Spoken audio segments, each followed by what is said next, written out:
Hello students, तो आज की वीडियो में बात करने वाले हैं काइनेटिक थ्योरी ऑफ गैसेस के बारे में।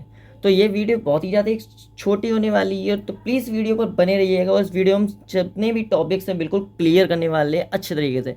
तो वीडियो पर पूरा लास्ट तक देखिएगा और वीडियो को लाइक जरूर कर दीजिएगा। चैनल पर नए हैं तो चैनल को सब्सक्राइब कर लीजिए। तो चलिए अपनी बात करते हैं। As we know, all things are made of atoms. This atomic theory is proposed by the John Dalton. तो जैसा कि हम जानते हैं, जितनी भी चीज़ें ऑब्जेक्ट्स हैं हमारे आसपास सभी छोटे छोटे एटम्स और मॉलिक्यूल से मिलकर बने हुए हैं। ये एटॉमिक थ्योरी हमें किसने दी थी? ये दी थी हमें जॉन डाल्टन जी ने। Next, behaviour of gases. तो गैसेस हमारी जो होती है आसपास की, वो क्या करती है, बिहेव कैसे करती है। इस पूरे चैप्टर में हमें ध्यान रखना है गैसेस के बारे में रिलेट करना है, किस प्रकार से वो मूव करती हैं, उनका कॉन्सेंट्रेशन क्या होता है, उनका मिक्सचर कैसा होता है। तो gases so ideal gas behaviour at low pressure and high temperature. जैसा कि अगर हम देखें, हमने पहले ही बताया था इसमें कि आइडियल इक्वेशन जो होती है उसमें तीन हमारे वेरिएबल्स होते हैं, pressure, volume and temperature. Mu हमारा नंबर ऑफ मोल्स होता है, इससे हमें कोरिलेट नहीं है, और आर हमारा क्या होता है, कांस्टेंट वैल्यू होती है। तो पी अगर हमारा क्या है, लो है, मतलब लो है, तो पी प्रेशर का लो होने का मतलब ये है कि वॉल्यूम उसका क्या हो रहा है, इंक्रीज है। तो वॉल्यूम ज़्यादा है, प्रेशर लो है, तो उसको कौन है ना इक्वल करेगा, वो टेम्परेचर हाई। ठीक है, तो प्रेशर अगर लो होगा, हाई टेम्परेचर होगा, तो हमारे की आइडियल गैस इक्वेशन शो होती है। ठीक है, लेकिन म्यू की जो वैल्यू होती है वो हमारी क्या होती है, small M over capital M, जिसमें स्मॉल एम मतलब होता है मास ऑफ गैस की, कितना गैस का टोटल मास है, और उसके छोटे छोटे मॉलिक्यूल्स का कितना मास है, उसको बोलते हैं कैपिटल एम। तो जिसको हम डिनोट करते हैं म्यू से। ठीक है, तो नंबर ऑफ मोल्स इससे हम निकाल सकते हैं अगर हम डायरेक्टली फॉर्मूला नहीं पुट करें। अगर यही वैल्यू हम क्या करें, इस इक्वेशन में पुट कर देते हैं, तो जैसे कि यहाँ पर मैं सॉल्व करके दिखाता हूँ। तो पी वी इक्वल टू होता है म्यू आर टी। म्यू की वैल्यू हमारी क्या है, जैसे हमने बताया कि P V equal to mu को हम लिख सकते हैं small M over capital M R T. अगर हम क्या करें, इसको है ना यहाँ पर पहुँचा दें और वी को इसके नीचे, तो P M equal to M upon V R T. इसको हम क्या कहते हैं, डेंसिटी कहते हैं, मास पर यूनिट वॉल्यूम। तो पी एम इक्वल टू क्या हो गया, रो आर टी। ठीक है, तो इस इक्वेशन को इस प्रकार से यहाँ पर इंटरचेंज करके लिख सकते हैं। तो P M equal to rho R T.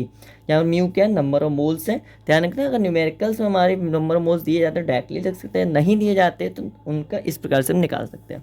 Are जो होता है यूनिवर्सल गैस कॉन्सेंट्रेशन होता है, जिसकी वैल्यू होती है 8.314 joule mole inverse kelvin inverse. ठीक है, इसकी यूनिट है और ये इसकी वैल्यू है 8.314। नेक्स्ट, एम हमारा क्या होता है, मोलर मास, और स्मॉल एम हमारा क्या होता है, मास ऑफ गैस। तो यहाँ पर गैस से रिलेट हमारे क्या थे, बहुत सारे साइंटिस्ट थे जिन्होंने कि उन्होंने अपने अपने थोड़े थोड़े छोटे छोटे लॉ दिए थे, मतलब छोटे छोटे कानून। तो उनमें हम बात करते हैं, सबसे पहला हमारा आता है बॉयले लॉ। तो बॉयले का मतलब यहाँ पर देखो, उनके नाम से समझ में आता है कि बॉइलिंग पर इन्होंने ज़्यादा फोकस किया था, कि गैसेस को जब बॉयल किया तो कितना डिफरेंस है। तो इन्होंने बोलता है कि अगर मैं क्या करूँ, कांस्टेंट टेम्परेचर पर उनको बॉयल करना स्टार्ट कर दूँ, मतलब टेम्परेचर कांस्टेंट कर दूँ। तो यहाँ पर हमारी इक्वेशन में अगर टेम्परेचर कांस्टेंट, ये भी कांस्टेंट, ये भी कांस्टेंट, तो पी इक्वल टू क्या हो जाएगा, कांस्टेंट। तो P1 V1 is equal to P2 V2। यहाँ पर हमारे क्या बताया था कि प्रेशर को जैसे जैसे हम डिक्रीज करेंगे, तो ध्यान रखना कि थोड़े समय बाद, जो कुछ टाइम बाद देखा जाएगा, तो प्रेशर क्या होगा, या तो हमारा एक चीज़ डिक्रीज हो रही, दूसरी चीज़ क्या कही, इंक्रीज हो जाएगी। ठीक है, ये कांस्टेंट है, वैल्यू थी। 40 लॉ हमारे क्या कहता था, जिसमें प्रेशर हमारा कांस्टेंट होता है। प्रेशर हमारा कांस्टेंट हमारा क्या हो जाएगा, म्यू आर पहले कौन है, तो टी को हम यहाँ पर नीचे कर देंगे, पहुँचा देंगे, तो V upon T equal to क्या हो जाएगा, कांस्टेंट हो जाएगा। नेक्स्ट हम बात करें लूसेक लॉ। तो लूसेक्स लॉ ने क्या बोलता है, डेल्टा वी इक्वल टू, मतलब इसमें बोलता है वॉल्यूम हमारा कांस्टेंट है।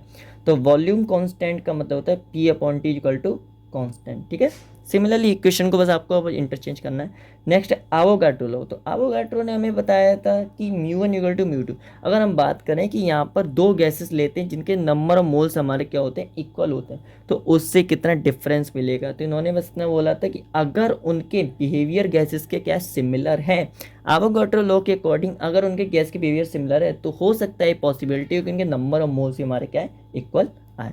ठीक, या फिर इसका जस्ट वाइस वर्सा। नेक्स्ट है ग्राहम्स लॉ। यहाँ पर आर हमारा क्या होता है, रेट ऑफ डिफ्यूजन। यहाँ पर आर हमारा क्या है, रेट ऑफ डिफ्यूजन।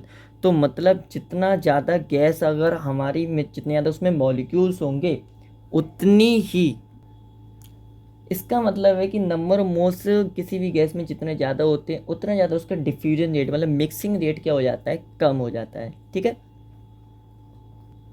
नेक्स्ट है हमारा डाल्टन्स लॉ। तो डाल्टन्स लॉ ने क्या बताया था कि जो एल्जेब्रिक सम ऑफ प्रेशर होता है, मतलब किसी भी ऑब्जेक्ट का टोटल प्रेशर होगा, जो गैस है गैस के टोटल मास का प्रेशर होगा वो उसके पार्शियल प्रेशर के इक्वल होता है। कि अगर हम बात करें कि गैस के मिक्सचर हम जानते हैं बहुत सारे गैस के पार्टिकल्स होंगे, उनके मॉलिक्यूल्स होंगे, तो इन सभी पर डिफरेंट डिफरेंट हो सकता है प्रेशर हो माइक्रोस्कोपिक अप्रोच में। तो अगर हम क्या करें, इन सभी का प्रेशर मेज़र करते हैं, उसके इन सब का सम करते हैं, तो पार्शियल प्रेशर का सम होगा वो इक्वल टू होगा टोटल प्रेशर के। ठीक है, ये हमारा डाल्टन्स लॉ है।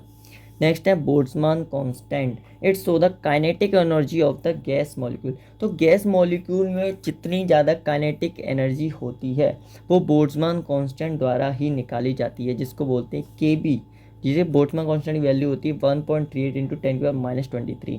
कि गैस का जो मॉलिक्यूल है, हर एक गैस के हम जानते हैं मॉलिक्यूल का मास डिफरेंट डिफरेंट होता है, उनकी वेलोसिटी भी डिफरेंट डिफरेंट होंगी, तो उनकी काइनेटिक एनर्जी भी क्या होती है, डिफरेंट डिफरेंट होती है।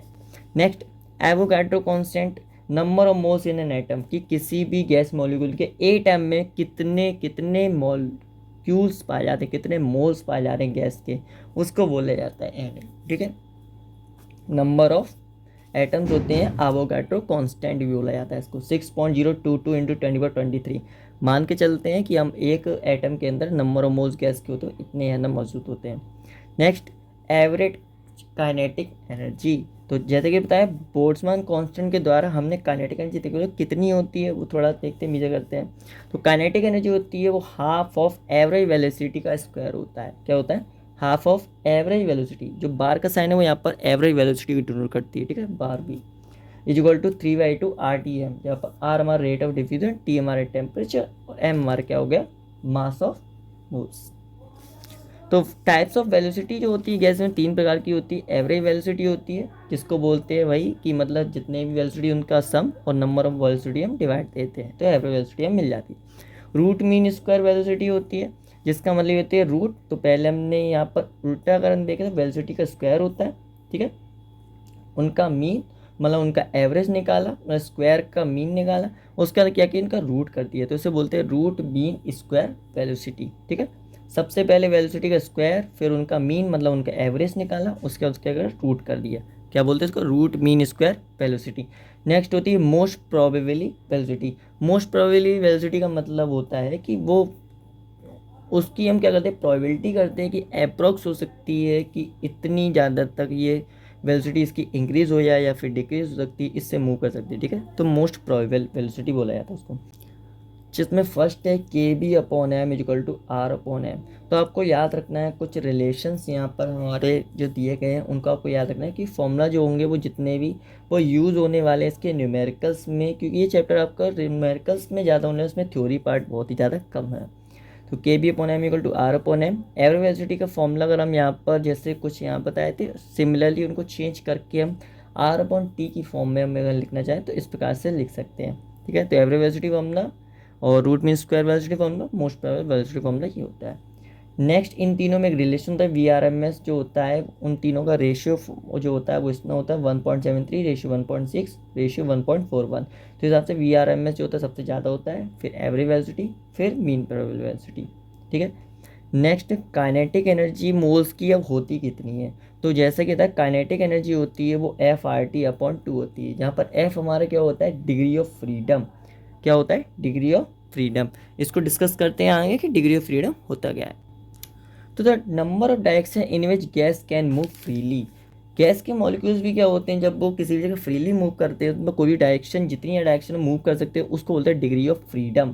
तो ये निकालने का जो फॉर्मूला होता है 3n - r होता है, जिसमें n क्या होते हैं, नंबर ऑफ एटम्स होते हैं कि एटम्स उसमें है कितने। ठीक, लेकिन r क्या होता है, r हमारा एलिमेंट पर बेस होता है। ठीक है, रेट ऑफ डिफ्यूजन मतलब उसकी क्या है, r हमारी क्या होती है उस पर डिपेंडेंट है। सबसे पहले हम बात करें कि r की वैल्यू 1 होती है कब, जब डायटोमिक मतलब एटम जो एलिमेंट है जो डायटोमिक है, जैसे हाइड्रोजन हमारा H2 होता है। ठीक है, नेक्स्ट हम बात करें 2, तो इसमें अगर हम बात करें, देखिए डायटोमिक में हमने क्या कहता है, एलिमेंट जो होता है उसमें हमारी रेट क्या होती है, r क्या होती है 1, नंबर ऑफ एटम्स कितने उसमें 2, तो 3 2 6 6 - 1 क्या आ गया 5।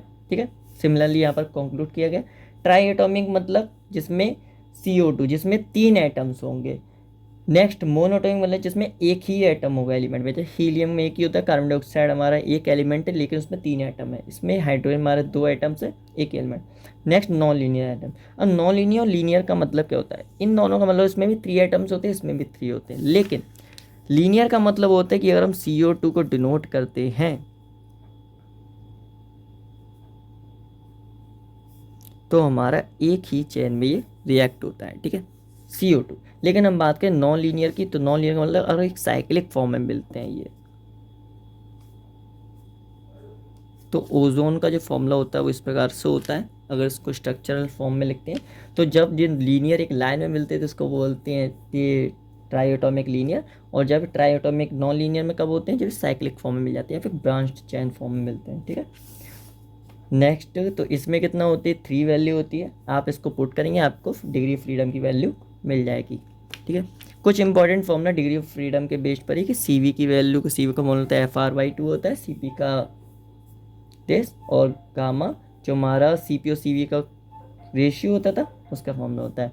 ध्यान रखना अधिकतर मोस्ट प्रोबेबली फॉर्मूले जो होते हैं वो आपके इन दोनों में से यूज़ किया जाता है, लेकिन मैं आपको सजेस्ट करूँगा इन वाले फॉर्मूले को ज़्यादा यूज़ करें, ठीक है, क्योंकि मैक्सिमम हम बुक्स वगैरह में भी यही फॉर्मूले यूज़ किए जाते हैं। Next, mean free path. Mean free path का मतलब क्या होता है, average distance between an object will move between the collision. तो अगर हम बात करें यहाँ पर कोई भी गैस मॉलिक्यूल्स के बारे में, तो एक गैस मॉलिक्यूल्स तो होते हैं, यहाँ बहुत सारे गैस मॉलिक्यूल होते हैं। अब मानिए कि डिग्री ऑफ फ्रीडम के बेस पर ये भी इस डायरेक्शन से मूव कर रहा है, ये इस डायरेक्शन से मूव कर रहा है इस टाइम में। अब कुछ समय बाद क्या करेंगे, एक जगह जाकर कोलाइड हो जाएंगे। क्या हो जाएंगे, कोलाइड मतलब एक दूसरे जाकर टकरा जाएंगे। तो इन दोनों के टकराने से पहले इनके बीच की जो डिस्टेंस होगी, जो सबसे कम डिस्टेंस होती है, उसी को हम बोलते हैं मीन फ्री पाथ। तो average distance between an object will move between collision, तो जिसको डिनोट किया था लैम्डा से, जो जिसका फॉर्मूला होता है 1/√2 पाई एन डी स्क्वायर। डी का मतलब उनके बीच की डिस्टेंस है, ठीक है। अभी कितनी डिस्टेंस, बाद में कितनी हो जाएगी, mean free path. For a mixture of gases, अब यहाँ पर CV की हम बात करें कि कॉन्स्टेंट मोलिकुलर गैसेस की, तो एक की तो हमने बात कर ली कि CV की वैल्यू क्या होती है, CP की वैल्यू क्या होती है, लेकिन मिक्सचर ऑफ गैसेस में तो यहाँ पर क्या होगा, नंबर और मोल्स हमारे अलग अलग होंगे। हम जानते हैं एयर सराउंडिंग है हमारी, तो सारी गैसेस मिक्सचर में होती हैं, तो सभी के नंबर और मोल्स भी अलग अलग होंगे, सभी की CP और CV भी अलग अलग होगी। तो उसके लिए फॉर्मूला होता है CN1 CV1 plus N2 plus CV2, और डेट जितने भी गैसेस उनको सबको जोड़ लीजिए, और नंबर ऑफ मोल्स से उन सबको डिवाइड दे दीजिए, ठीक है, उनके सम से। तो इसका CV के लिए मिक्सचर का फॉर्मूला होता है, CP मिक्सचर का फॉर्मूला ये होता है, ठीक है। इन सभी को आप नोट कर लीजिएगा। और इस वीडियो में बस इतना ही, और नेक्स्ट हमारी जल्दी वीडियो आने वाली है, तो अगर आप इस चैनल पर न्यू हो तो जल्दी चैनल को सब्सक्राइब कर लीजिए। और अगर आप किसी स्पेसिफिक टॉपिक पर वीडियो चाहते हो तो प्लीज़ वीडियो के कमेंट में ज़रूर बता कर जाइएगा। Thank you for watching.